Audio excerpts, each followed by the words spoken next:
I was tasked with the big job of really addressing the affordable market, which a lot of us work in kind of on a daily basis. So we're looking at mostly $3 million and below, and looking at what that market has done this past year. Sorry, I missed something there. Yeah, what that market has done this past year, and looking forward to this new year. So to give you a little bit of context on who I am, I think it's helpful to know who your presenter is and what lens they're presenting from. And so my lens, for those of you that don't know me, I am conservative in nature, which I think is contrary to most of us as agents. I think as a body of salespeople, we tend to be very optimistic. And so a lot of sellers hear my counsel and it comes from a conservative lens. And I think they're kind of shocked by that, because normally I am playing devil's advocate and really focusing on just frankly being conservative and kind of safe. I do have some very optimistic comments here today, so hopefully you guys breathe a sigh of relief, but I think that can be helpful to know what lens I'm coming from here. Some other things is that I'm really passionate about data and analytics. So on a monthly basis, I'm actually reviewing these numbers and data. I love to do it. I do it for my team. I do it for my database, and I'm giving kind of a market update and summary every month. So if anyone ever wants to know what I am telling my clients and what our team is telling their clients, you can always go on our website. We have that there, and it's public data.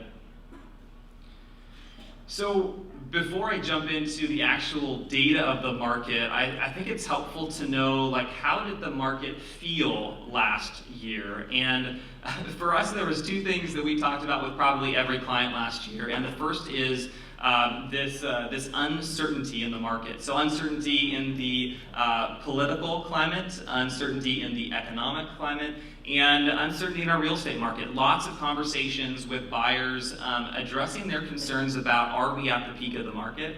And so all of that uncertainty translated into what we term to be just a general lack of urgency in our real estate market. And so we saw that both on the buyer and the seller side, right? On the seller side, the market wasn't dropping in median sales price, so they didn't feel urgency to do anything. And so when the market's dropping, 10, 12, 15% in some of those crazy years, sellers have high urgency to do something, and we're able to get them to make quick decisions and come on the market. We didn't have that urgency in just last year's kind of flat, stable market.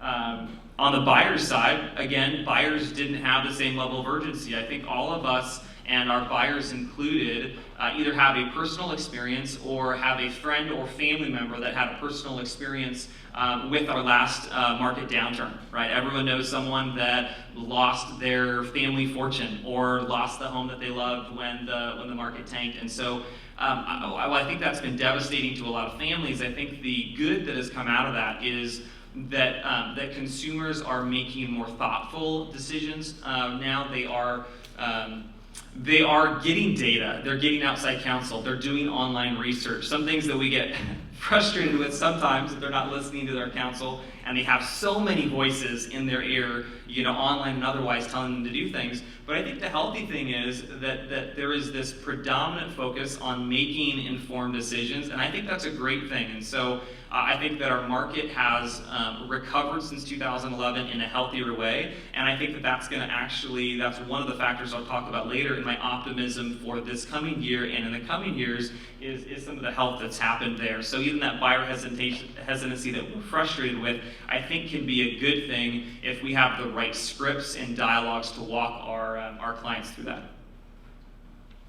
So I loved that Dina shared some of the stories behind the stats. And so part of the reason why a few months ago I was far less optimistic about this year is throughout last year, we saw a number of examples of specific sales that really gave us pause, that I think bucked what the data and the statistics told us. And so we talk about this as kind of like the pulse on the market. The data can tell you something that happened recently. It can maybe show you what might be going on today, but sometimes the daily activity on the ground can really feel different. Definitely on a month-to-month basis, but I think some of you can attest that sometimes even on a week-by-week basis, our market feels different. It can be dry and dead one week, and then the next week suddenly everything's getting multiple offers, and we don't know who flipped on that switch and why there's this herd mentality where all of the consumers are acting one way in a given week. It's really just wild. And so last year we kept getting stumped by these specific sales that didn't follow the trends, and it made us really conservative because the statistics were saying the market's going up, median sales prices going up. But the reality was we kept seeing properties sell for less than the comps, or less than they sold previously, or just a hair above what they sold 4 or 5 years ago. So I want to just take a couple minutes and share 4 examples that I literally came to mind over a couple minutes thinking about this presentation that I think would be helpful to kind of demonstrate this. So this one on Winchester Circle was interesting.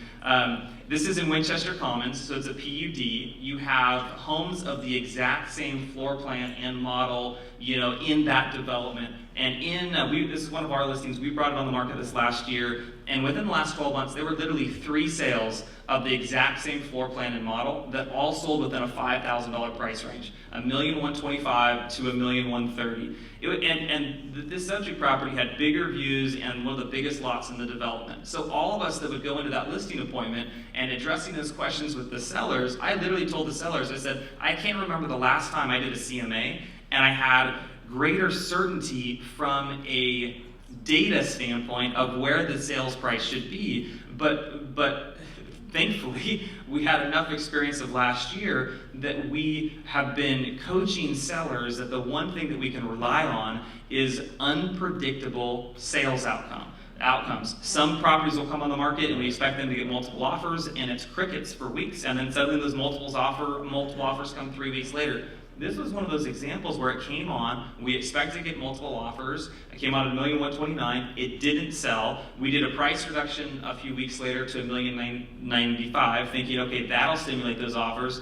Nothing happened. A week after the price reduction, multiple buyers came to the table, and we had a multiple offer negotiation, and we went out for $1,090,000. But that's still 3.5% below 3 recent comps that I would argue to be subpar properties given the location in the exact same planned unit development. So those are some of the head scratchers that I think we've all seen, wondering what's going on in our market when we're seeing this type of property not follow the comparable properties.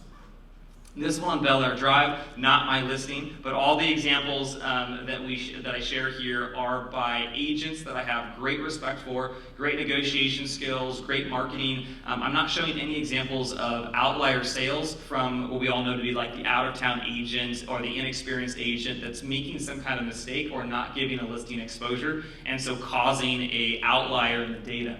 So this one here on Bel Air, I sold a handful of years ago for $1,025,000, and so I've kept an eye on it. I saw it come back on the market, the marketing was great, and then the property didn't sell, and it didn't sell for quite a while, and ended up selling for $1,576,000, and we're talking almost 5 years later. I mean, that's only 3-point-something% more, nearly 5 years later, and we know that our market data shows a far greater appreciation in that same time frame. So again, just one of those head scratchers. This is an interesting one, 1010 Belmonte Drive. This is the exact same property that sold within a 15-month spread. The first time it sold for $1,975,000.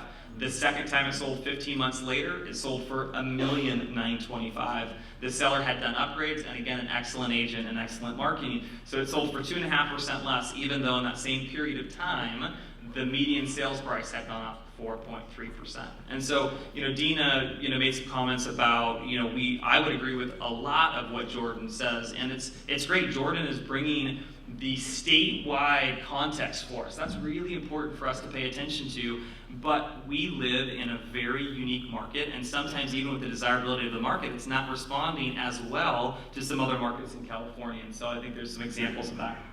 And then just one last example here, this one on Foote, Elaine. This one sold almost $2.2 million nearly 5 years ago. The owners were designers, they had done upgrades, the property was head and shoulders above where it was before, and our clients just bought it for $2 million. That's 10% less than it sold 4.5 years ago. So how can we look and say, hey, our market is appreciating when we have so many examples of properties getting unpredictable sales outcomes? So now I'll talk a little bit about the numbers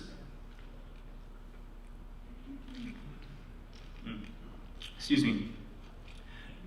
So we've had a lot of data here, and I think as agents, one of the things that I focus on my team is I always like to make sure that everyone in the room walks away with the quick talking points. So when a client asks you what the market is doing or what the market did last year, I want to leave you with those talking points. So quick talking points would be, last year we had an active market.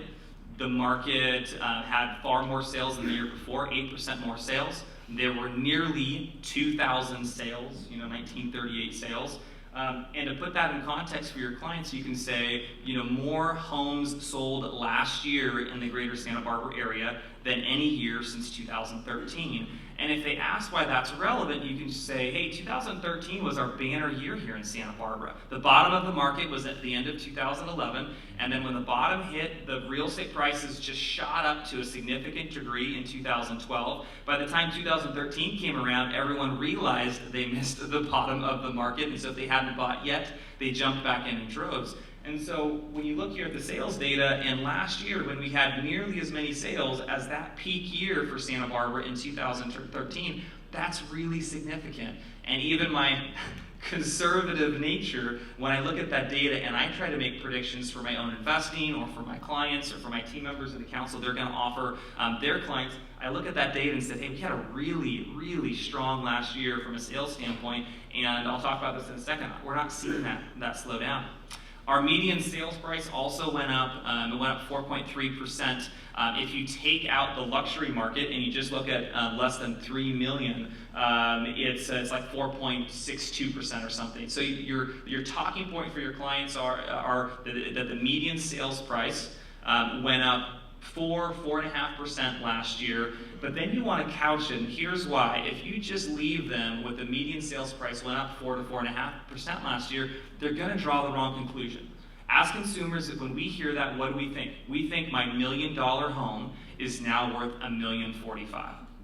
And you guys know that the reality is that is not true. The reality is it may be worth $1,045,000, it may be worth $1,090,000, it may be worth, we showed some examples, $950,000 or $970,000. Part of it based on what products you have. That was a great point that Dina brought up. And part of it based on just what has sold in your micro neighborhood that matches the product. I mean, that's what we do. And so the good news is we can use that as a value add for our clients and a call to action to get them to interact with us.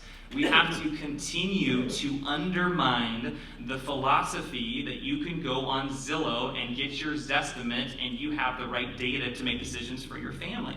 No, we can say, no, that's not true. The CEO of Zillow sold their house for 40% less than the Zestimate. Don't be, Zillow CEO, right? But we have to add that value, and then you tie that into the call to action and say, hey, why don't I come over to your house? Let me do a complimentary CMA for you. Let me tell you what it would sell for in today's market, and then if it makes sense, we can do something about it. But that's that process that we're adding that value and really controlling and influencing what the market's doing. And I want to talk a little bit more about how we can influence the market. So I had a request to talk about new construction, so I don't have a lot of time. But I want to share a few comments that I think are important. So the first is, we had lots and lots of new construction this year. It was really interesting. I think one of the most interesting aspects of it is that the new construction that we saw, there was a lot of it in this $1.5 million to $3 million price range, and we haven't quite seen that before. I mean, there were numerous developers that all kind of tried to build a similar priced product at the same time. I think one thing that you can safely say is very few of those developers were excited about their end results. And I think that was twofold. One is the cost of construction has gone up 15, 20, 25% or more in some cases the last 2 or 3 years in Santa Barbara. So you have a booming economy, which means contractors are already busy and prices are going up. And then you have massive natural disasters, and everyone that's already busy suddenly gets swamped in supply and demand. Those prices go up. So you have developers that committing to building out these developments. They might be midway through those projects, and suddenly the cost of construction goes up 20, 25%. There is all of your profit margin, or a lot of your profit margin in many cases. So general principle is not a lot of developers made money, in my opinion, and for what I've seen with talking with some of these developers this last year. I think that's true also in kind of your one-off kind of flippers. I agree completely with Dina that the product makes a really big difference. But as an overall general statement, I do not know many flippers, and we work with a lot of them, that have made good money the last year and a half. The reality is it's twofold. One is if you're developing the right product, that single level, modern, contemporary, nice master suite, flows to the backyard through the big open doors, that is being really, really well received. But a lot of developers are still trying to do what they did in the early 2000s and just build larger and larger product, and they're compromising on the finishes, and they're not changing their style of design, and buyers would much rather buy a smaller mid-century modern house like Patterson Oaks. Troy has done a great job selling a very targeted product.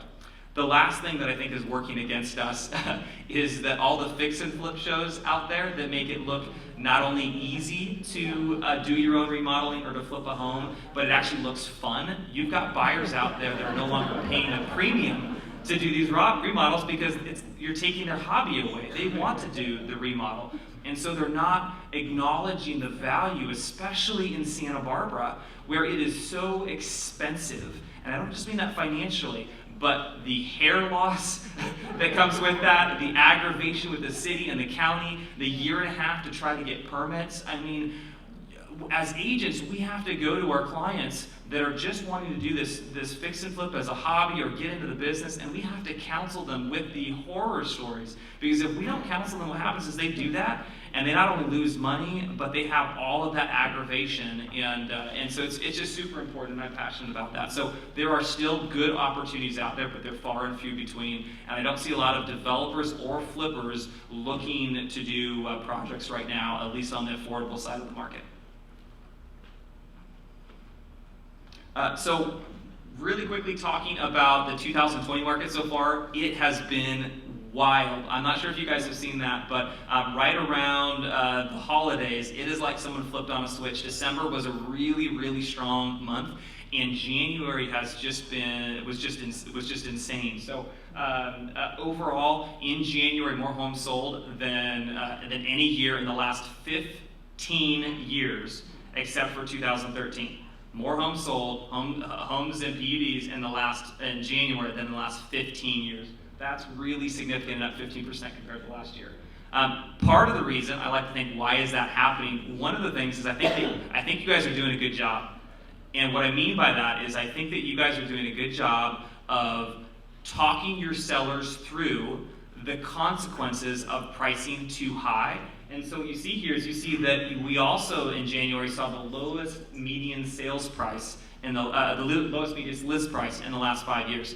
That's not bad news. That's good news in my mind. That means the more realistic that sellers are getting in their asking price, the more activity is going to be stimulated in the economy, the more urgency buyers are going to feel, the more sales that are going to happen, and guess what? I think that's going to create more price appreciation. So if you want to help stimulate the economy and the real estate market, the best thing that we can continue to do is counsel our sellers to price their listings with urgency. And Dina made some great points on that as well. So there were 10% fewer homes to sell in January, which is kind of interesting. So we had such great activity with less selection for buyers. But we do see those inventory levels rising with more homes coming on the market at a quicker pace in our area than last year. So I would expect that inventory level to kind of equalize here. So here are 6 examples of properties that we saw offers on just since the new year. Most of these are new listings, but not all of them.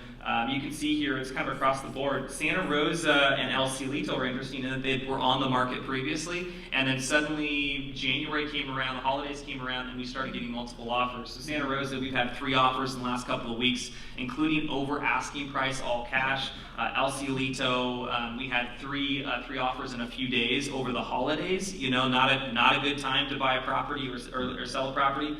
Santa Angela came on the market recently, had 3 offers. That's a vacant lot in Montecito, went into escrow. So we've got land buyers out there wanting to build spec projects, but most of them happen to be custom home buyers, are what we're seeing. So I'd say 90% of the buyers that are seriously looking at land right now are custom home buyers, not spec builders. Alomar had 6 offers, and it went over 8% above asking price. Created urgency in the list price, and just an amazing, phenomenal response. Cathedral Oaks had 4 offers and went out also significantly above the asking price, and Hermosa also is in escrow significantly above the asking price. So it's just been crazy since the new year. So your takeaway there is, if you have sellers who talking about selling in spring, that's the good time to sell. This is the time to call them. If you don't have stories yourself of your own listings, use some of these stories. Use some stories in the market and create urgency for them and say, hey, the market is uncertain in what it's going to do this year, but we know that right now we are certain that we have a good, active market seeing lots of multiple offers. Do you want to risk on that certain market today, or do you want to risk on the uncertain market this spring? What would it take to get your home on the market a few months earlier? Oh, I guess I'm not supposed to show that yet. I have a few more slides, but maybe Dina, if you want to come up, and Jordan, were you going to come up too? Are we going to talk about our predictions together? I had some uncertainty there.